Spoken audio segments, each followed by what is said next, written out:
Sebuah video viral belum lama ini yang memperlihatkan seorang kakek sedang memunguti beras yang jatuh berserakan tepat di pinggir jalan di Desa Barakang, Kabupaten Mamuju Tengah, Sulawesi Barat.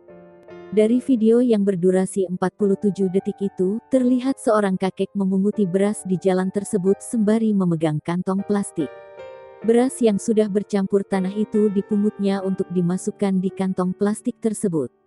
Video viral itu pertama kali diunggah oleh pemilik akun Instagram @risdayanti_muis035.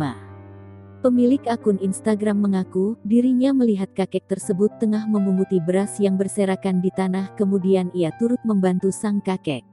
Sejak pertama kali diunggah pada 17 jam yang lalu, video ini telah berulang kali dibagikan oleh banyak akun Instagram daerah dan dipenuhi oleh beragam komentar empati dari warganet.